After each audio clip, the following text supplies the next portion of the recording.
But I want to say all of that starts with what I call how you think about money. Turn to somebody that says, how do you think about money? How do you think about money? You must understand your mind about money. Say Proverbs 22. Proverbs 22. And what? 6. 6. But nobody ever quotes Proverbs 22 and 7. We think training up the child in the way to go is just holiness.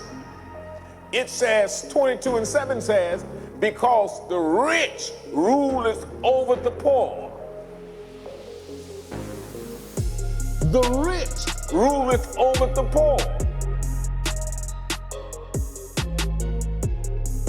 We have to train people to what to do with their money so they can honor and glorify God with it.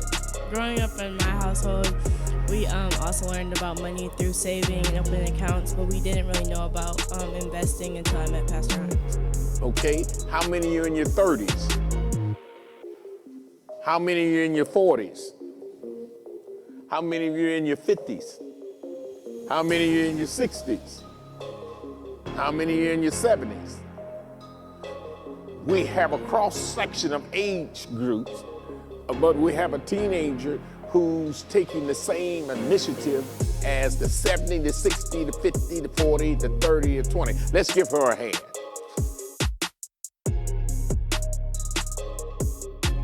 Debt, God wants us to get rid of. You got to write down your debt. I asked you at the beginning of class, write down all your debt and highlight 3 of them that we can get out of, because Joseph wants to live.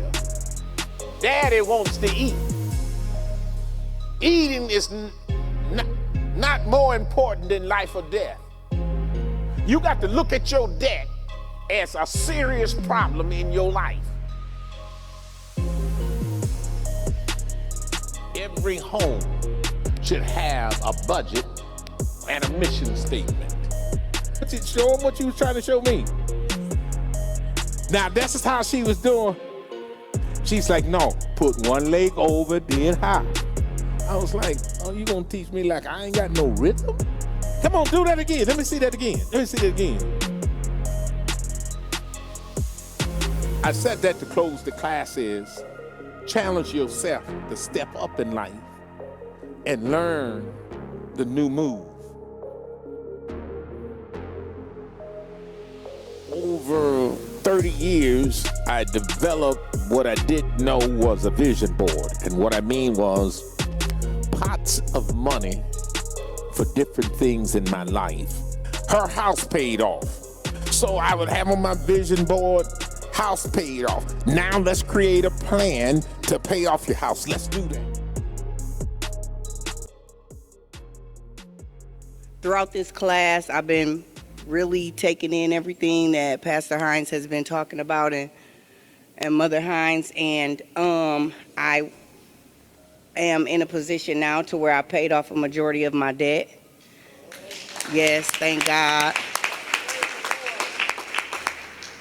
I had a lot of debt. I still got student loans and stuff, but those will get paid off too.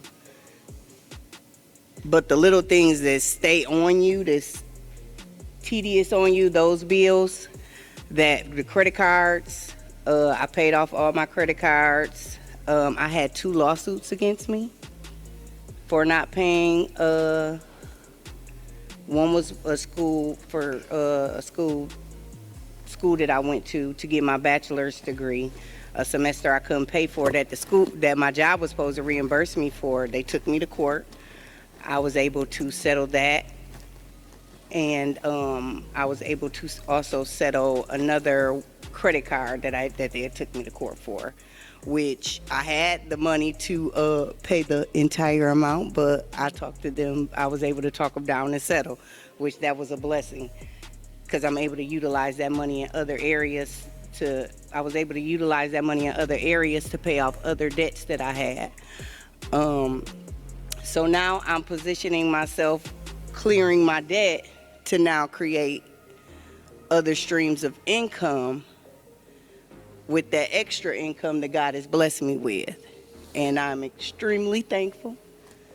And Amen.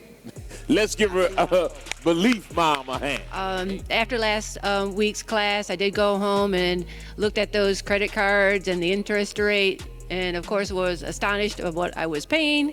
And so I jumped on, it actually was through Credit Karma recommending some loans for me.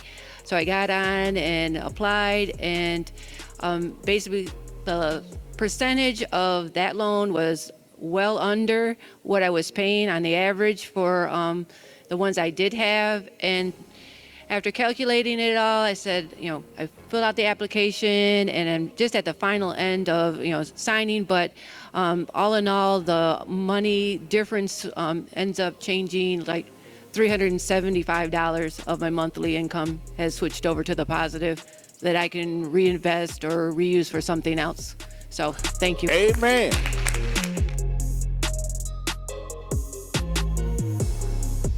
I mean, just think about that. Something that might happen, a car accident or a house fire, you gotta have insurance. But life insurance, that you gon' die, is not mandated. And as a pastor who have for 35 years assisted families personally and with the church finance to bury the dead, I think it's about time that we put something in place to make it your responsibility. As I said earlier in the class, GoFundMe is not a life policy. And every company has fancy names for them. But in the end, look at the big phrase of the name and it'll say term at the end of it.